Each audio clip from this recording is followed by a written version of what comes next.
नमस्कार, दिन भर की बड़ी खबरों में आपका स्वागत है। मैं हूं आपके साथ सृष्टि।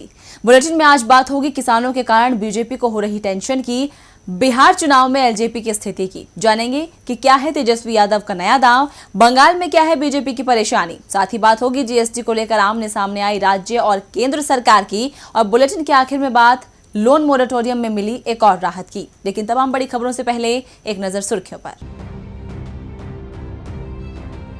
दिल्ली में 31 अक्टूबर तक बंद रहेंगे स्कूल। शिक्षा निदेशालय ने मौजूदा स्थिति को देखते हुए लिया फैसला। बिहार विधानसभा चुनाव की निगरानी के लिए आयोग ने नियुक्त किए 2 ऑब्जर्वर। मतदाताओं को प्रभावित करने वाले नेताओं पर रखेंगे नजर। बिहार विधानसभा चुनावों में अपने उम्मीदवार उतारेगी शिवसेना। संजय राउत ने कहा कि 50 सीटों पर है हमारी नजर। और बिहार कर्नाटक विधान परिषद के लिए भाजपा उम्मीदवार घोषित। विधान परिषदों के द्विवार्षिक चुनाव के लिए की गई 9 उम्मीदवारों की घोषणा। सुर्खियों के बाद अब बात आज की सबसे बड़ी खबर की। कृषि कानून को लेकर कांग्रेस जमकर सरकार को घेर रही है, तो वहीं अन्नदाता भी कड़ा विरोध जता रहे हैं। अब राहुल गांधी ने कृषि बिल को लेकर ट्रैक्टर पर सवार होकर मोदी सरकार को घेरने की तैयारी कर ली है, जिसे लेकर बीजेपी बौखला उठी है। और आज इसी पर चर्चा करने के लिए हमारे साथ मौजूद है राजीव जी। राजीव जी, बहुत बहुत स्वागत है आपका।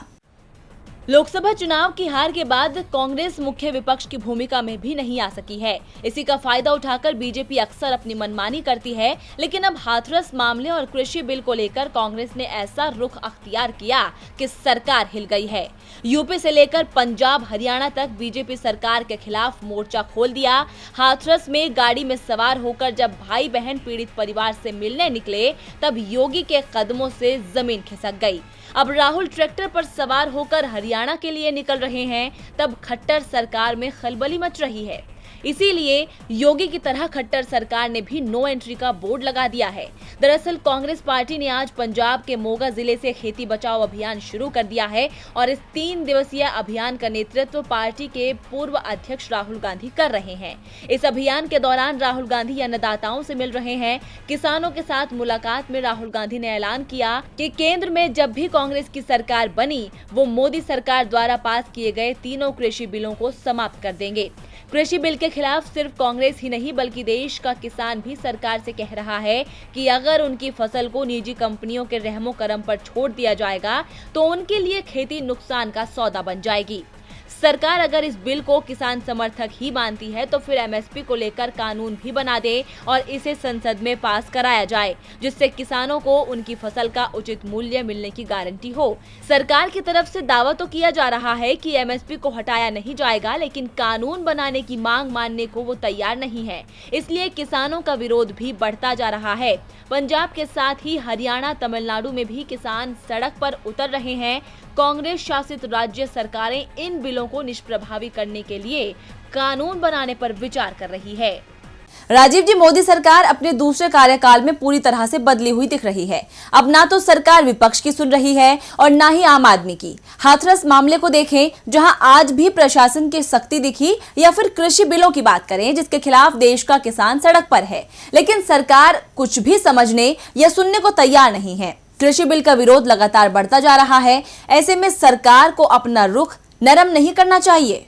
जी वाकई सृष्टि, अपने दूसरे कार्यकाल में मोदी सरकार की मनमर्जियां खुलकर लोकतंत्र की परंपराओं को चुनौती दे रही हैं। किसी मसले पर सरकार को नरम रुख अपनाना चाहिए या सख्त रुख, इससे ज्यादा जरूरी बात यह है सृष्टि की सरकार का रवैया जनतंत्र और जनहित में है या नहीं है। और इस वक्त मोदी सरकार इस कसौटी पर पूरी तरह से फेल नजर आ रही है, यानी उसका रवैया जनतंत्र के मुताबिक तो बिल्कुल नहीं है। जनतंत्र में जनता अगर किसी बात पर नाराज है, तो उससे सरकार को चिंता होनी चाहिए कि उसकी नीतियों में क्या कमी रह गई। लेकिन इस वक्त एक के बाद एक कई फैसलों पर जनता अपनी नाराजगी खुलकर जता रही है। विपक्ष बार बार फैसलों की कमियां सरकार को दिखा रहा है और सरकार को कोई फर्क ही नहीं पड़ रहा। सरकार न अपनी कमियों पर बात करना चाहती है और न ही जनता की नाराजगी किस वजह से है, किस बात पर है, उसे किन बातों की तकलीफ है, यह समझना सरकार चाहती है। जाहिर है सृष्टि कि मोदी सरकार के पास अपने पूर्ण बहुमत का गुमान ज्यादा है, घमंड ज्यादा है। इसीलिए जैसे नागरिकता संशोधन कानून के वक्त वो अड़ी हुई थी, वैसे ही अब कृषि कानूनों पर भी अड़ी हुई है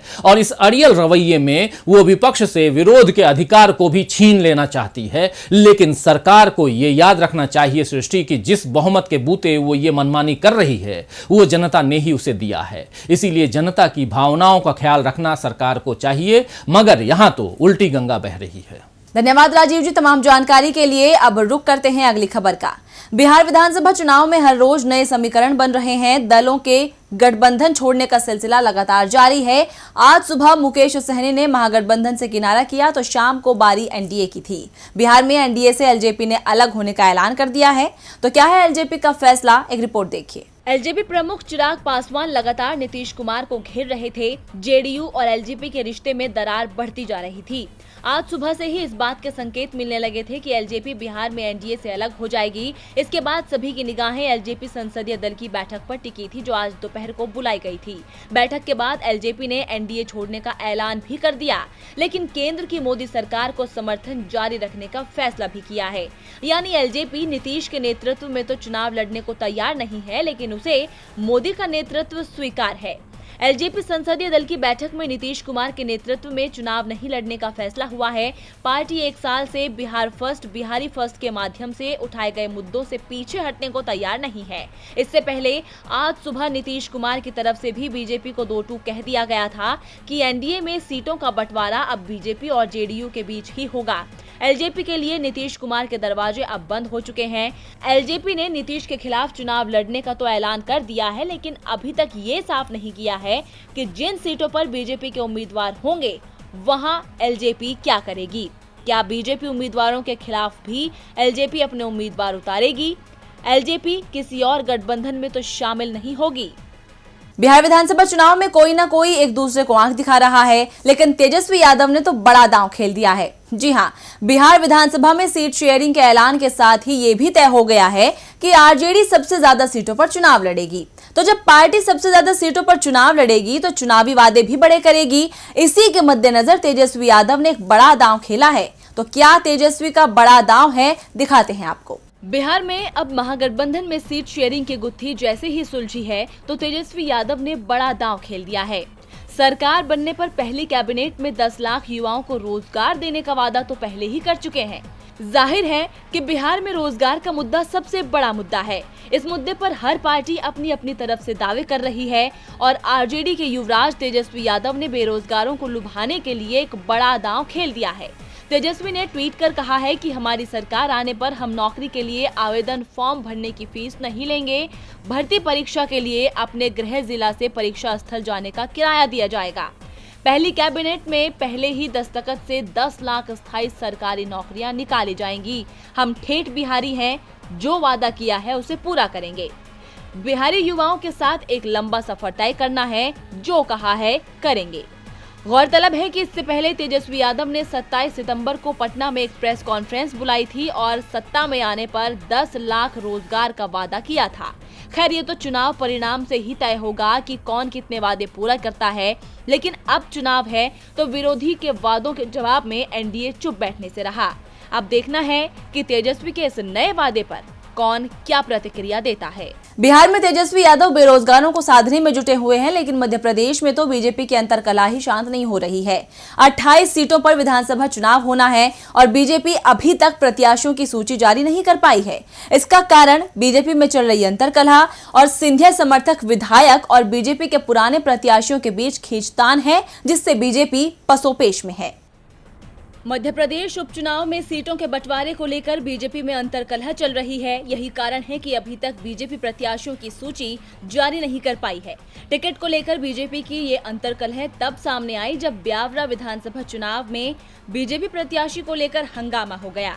दरअसल यहां पर 2018 में हारे बीजेपी प्रत्याशी रहे नारायण सिंह पवार का विरोध किया जा रहा है, जिसके चलते टिकट के दावेदारों के सैकड़ों समर्थकों ने ब्यावरा में भोपाल पहुंचकर विधानसभा का घेराव किया और मुख्यमंत्री आवास पर धरने पर बैठ गए और नए प्रत्याशी की मांग करने लगे। लेकिन अंतरकलह से सीएम शिवराज तो इनकार कर रहे हैं और लड़खड़ाई सी जुबान से सबके साथ होने का दावा कर रहे हैं। कोई नाराज नहीं, सब साथ रहे। घर बैठ के फर्जी कुछ भी कर लें वो, मन के बहलाने को गालिब ख्याल अच्छा है, वो करते रहें। एक तरफ बीजेपी अभी तक 28 में से एक भी सीट पर अपने प्रत्याशी तय नहीं कर पाई है और ज्योतिरादित्य सिंधिया कह रहे हैं कि प्रत्याशी पहले ही तय है। नहीं करता, हमारी पार्टी पूर्ण रूप से तैयार है और पूर्ण रूप से इस चुनाव जनता के आशीर्वाद से जीतेगी। चलिए, सूची तो ऑलरेडी है ही है, आपको भी मालूम है। अब जब बीजेपी लिस्ट तय होने का दावा कर रही है तो सवाल उठता है कि लिस्ट जारी करने में देरी क्यों हो रही है। जाहिर है ये देरी साफ बताती है कि कैडर बेस पार्टी में भी सिंधिया के आने के बाद बदलाव हुआ है और टिकट के लिए घमासान मचा हुआ है। देखा जाए तो इस खींचतान में दल बदल कर बीजेपी में आए कुछ सिंधिया समर्थकों का टिकट भी कट सकता है। अब देखना दिलचस्प होगा कि प्रत्याशी चयन में सिंधिया को कितना महत्व मिलता है। एक तरफ जहां मध्य प्रदेश में अंतर्कलह से परेशान है बीजेपी, तो बीजेपी ने दीदी के गढ़ पश्चिम बंगाल में खुद को मजबूत करने की तैयारी कर ली है। पार्टी यहां सत्ता हासिल करने के लिए पूरा जोर लगा रही है, इसीलिए कानून व्यवस्था को मुद्दा बनाकर ममता सरकार को घेर रही है। लेकिन टीएमसी भी इतनी आसानी से बीजेपी को मौका देने वालों में से नहीं है। रिपोर्ट देखिए। हाथरस मामले में बीजेपी बुरी तरह से घिर गई है। कांग्रेस से लेकर सपा तक सत्तारूढ़ पार्टी की घेराबंदी कर रही है। यहां तक कि पश्चिम बंगाल से टीएमसी के नेता भी सड़क पर उतर आए हैं। इसीलिए अब बीजेपी बुरी तरह से बौखला उठी है और अपने पश्चिम बंगाल में कानून व्यवस्था को मुद्दा बनाना शुरू कर दिया है। बीजेपी के राष्ट्रीय महामंत्री कैलाश विजयवर्गीय ने सीएम ममता को घेरते हुए कहा कि कुछ लोगों के लिए दल पहले है और देश बाद में, इसलिए देश की जनता ने उन्हें बहुत बौना कर दिया है। मैं आजकल ज्यादा बंगाल में रहता हूं और दावे से कह रहा हूं कि बंगाल में ममता जी की 100 सीट भी नहीं आएंगी, क्योंकि वो कुर्सी की चिंता करती हैं, देश की चिंता नहीं। टीएमसी की हार की भविष्यवाणी करने के साथ साथ उन्होंने नेताओं के हाथरस जाने को भी गलत बताया। उन्होंने कहा था कि पश्चिमी मेदिनीपुर में महिला के साथ दुर्व्यवहार हुआ, लेकिन इस पर टीएमसी के नेता बयान नहीं देंगे। टीएमसी सांसद डेरेक ओब्रायन, काकोली दस्तीदार और प्रोतिमा मंडर हाथरस में क्या कर रहे हैं? टीएमसी अपनी गंदी राजनीति बंद करो। इतना ही नहीं, उन्होंने कहा कि टीएमसी को बंगाल की कानून व्यवस्था पर ध्यान देना चाहिए, जो दिन ब दिन बिगड़ती जा रही है। कैलाश विजयवर्गीय के इस बयान पर टीएमसी ने जवाब भी दिया है। सत्तारूढ़ पार्टी की तरफ से कहा गया है कि बीजेपी के नेता हाथरस क्यों नहीं जाते। उन्हें देखना चाहिए कि योगी के राज में बेटियों का हाल बेहाल हो रहा है। बीजेपी और टीएमसी के बयान से साफ है कि अब बंगाल की लड़ाई हाथरस पर आ गई है। ऐसे में देखना होगा कि कौन इसमें जीतता है। बीजेपी पश्चिम बंगाल में टीएमसी को घेरने की कोशिश कर रही है तो विपक्ष बीजेपी को। दरअसल महामारी के दौर में देश आर्थिक तंगी का सामना कर रहा है। राज्य सरकारें केंद्र से जीएसटी की बकाया रकम मांग रही है, लेकिन सरकार पैसा देने को तैयार नहीं है। इसी तनातनी के बीच सोमवार को जीएसटी परिषद की बैठक होने जा रही है, जिसके चलते कहा जा रहा है कि केंद्र और राज्य सरकार एक बार फिर आमने सामने आ सकती है। जीएसटी परिषद की बैठक जब होती है तब बीजेपी शासित और गैर बीजेपी शासित राज्य आमने सामने होते हैं। पश्चिम बंगाल, पंजाब और केरल समेत कई सरकारें केंद्र के फैसले का विरोध करती हैं। इस वक्त कर्ज के विकल्प को लेकर विपक्ष सरकार को घेर रहा है। वहीं सोमवार को जीएसटी परिषद की बैठक भी होने वाली है, जिसके हंगामेदार रहने के आसार हैं, क्योंकि गैर बीजेपी शासित राज्य अभी भी क्षतिपूर्ति के मुद्दे पर केंद्र के साथ असहमत हैं। भाजपा शासित राज्यों समेत कुल 21 राज्यों ने जीएसटी क्षतिपूर्ति के मुद्दे पर केंद्र सरकार का समर्थन किया है। इन राज्यों के पास चालू वित्त वर्ष में जीएसटी राजस्व में कमी की भरपाई के लिए 97,000 करोड़ रुपए उधार लेने का विकल्प चुनने का सितंबर मध्य तक समय था। हालांकि पश्चिम बंगाल, पंजाब और केरल जैसे विपक्षी दलों द्वारा शासित राज्यों ने केंद्र सरकार के जरिए कर्ज उठाने के दिए गए विकल्प को अब तक नहीं चुना है। ऐसे में 5 अक्टूबर को होने वाली जीएसटी परिषद की 42वीं बैठक में विपक्षी दलों के द्वारा शासित राज्य केंद्र के विकल्प का विरोध कर सकते हैं। ये राज्य जीएसटी क्षतिपूर्ति के लिए वैकल्पिक व्यवस्था की मांग कर सकते हैं। इन राज्यों का मानना है कि राज्यों के राजस्व में कमी की क्षतिपूर्ति करना केंद्र सरकार का संवैधानिक दायित्व है। आपको बता दें कि चालू वित्त वर्ष में राज्यों को जीएसटी से प्राप्त होने वाले राजस्व में करीब 2.5 लाख करोड़ रुपए की कमी आ सकती है। केंद्र सरकार की गणना के हिसाब से इसमें महज 97,000 करोड़ रुपए की कमी के लिए जीएसटी का क्रियान्वयन जिम्मेदार है, जबकि बाकी 1.5 लाख करोड़ रुपए की कमी महामारी की वजह से आएगी। इसीलिए केंद्र सरकार ने अगस्त में राज्यों को 2 विकल्प दिए थे। इसके तहत राज्य या तो रिजर्व बैंक के द्वारा दी गई विशेष सुविधा से 97,000 करोड़ रुपए का कर्ज उठा सकते हैं या फिर बाजार में करीब 2.5 लाख करोड़ रुपए उधार ले सकते हैं। गैर बीजेपी शासित राज्य जीएसटी राजस्व में कमी को लेकर केंद्र सरकार के साथ आमने सामने हो गए हैं। ऐसे 6 राज्यों पश्चिम बंगाल, केरल, दिल्ली, तेलंगाना, छत्तीसगढ़ और तमिलनाडु के मुख्यमंत्रियों ने केंद्र सरकार द्वारा पेश विकल्प का विरोध करते हुए पत्र लिखा है। ये राज्य चाहते हैं कि जीएसटी राजस्व में कमी की भरपाई के लिए केंद्र राज्य कर्ज ले, जबकि केंद्र सरकार का तर्क है कि वो उन करों के एवज में कर्ज नहीं उठा सकती है जो उसके खाते के नहीं है। अब केंद्र और गैर बीजेपी शासित राज्यों की तनातनी के बीच देखना होगा कि कल होने वाली बैठक में क्या फैसला होता है। और बुलेटिन के आखिर में बात लोन मोरेटोरियम पर मिली एक और राहत की। सुप्रीम कोर्ट को सौंपे गए हलफनामे में केंद्र सरकार ने कहा है कि अब लोन मोरेटोरियम पर छूट का वहन सरकार करेगी और अब सरकार मोरेटोरियम की सुविधा ना लेने वालों को भी राहत देने पर विचार कर रही है। तो क्या है सरकार का विचार और क्या हो सकता है राहत देने का तरीका, इस रिपोर्ट में देखिए। देश में आई स्वास्थ्य मुसीबत की वजह से मार्च में सरकार ने पूर्णबंदी लगा दी थी। पूर्णबंदी की वजह से कामकाज ठप पड़ गया था। ऐसे में बहुत से लोग लोन की ईएमआई नहीं चुकाने की स्थिति में नहीं थे। ऐसी स्थिति को देखते हुए रिजर्व बैंक ऑफ इंडिया के आदेश पर बैंकों को ईएमआई नहीं चुकाने के लिए 6 महीने की मोहलत मिल गई। लेकिन सबसे बड़ी समस्या मोरेटोरियम के बदले लगने वाले अतिरिक्त चार्ज को लेकर थी, जिसके बाद सरकार ने सुप्रीम कोर्ट में हलफनामा दाखिल किया कि बैंक लोन मोरेटोरियम पर लगने वाले कर्ज की वसूली नहीं करेंगे। सरकार ने हलफनामा दाखिल कर कहा है कि MSME, education, home, consumer, auto loan पर लागू लोन मोरेटोरियम को माफ किया जाएगा। इसके अलावा क्रेडिट कार्ड बकाया पर भी ये ब्याज वसूली नहीं की जाएगी। केंद्र सरकार ने हलफनामे में कहा कि महामारी की स्थिति में ब्याज की छूट का भार वहन सरकार करे और अब 6 महीने के मोरेटोरियम की सुविधा ना लेने वालों को भी सरकार राहत देने पर विचार कर रही है। वित्त मंत्रालय ऐसे लोगों के लिए कैशबैक जैसी स्कीम ला सकता है। इसके अलावा 2 करोड़ रुपए तक कर्ज लेने वाली वो एमएसएमईज जिन्होंने वक्त पर किस्त भरी, उन्हें भी मुआवजा मिल सकता है। बता दें कि सरकार ऐसा इसलिए करना चाहती है ताकि इन्हें मोरेटोरियम का फायदा उठाने वालों के बराबर लाया जा सके। मोरेटोरियम से जुड़े पूरे आंकड़े अभी तक नहीं आ पाए हैं, इस वजह से अभी डिटेल्स पर काम नहीं हुआ है। हालांकि अधिकारियों का कहना है कि ऐसे लोगों की तादाद काफी है जिन्होंने 6 महीने के मोरेटोरियम का लाभ उठाया। साथ ही ऐसे भी कर्जदार हैं जिन्होंने कुछ वक्त के लिए मोरेटोरियम अपनाया, कुछ ने कई दिन तक ईएमआई डाल दी। जानकारी के मुताबिक कैलकुलेशन इतनी आसान नहीं है। सरकार के पास अभी सारे आंकड़े भी नहीं है, खास तौर पर एनबीएफसी और हाउसिंग फाइनेंस कंपनीज का। इसी को लेकर रेटिंग एजेंसी आईसीआरए की तरफ से भी बयान आया, जिसमें कहा गया है कि समय पर भुगतान करने वालों को राहत देने का एक तरीका ये है कि सरकार उनके मूल बकाये में से ब्याज पर ब्याज का एक हिस्सा कम कर दे।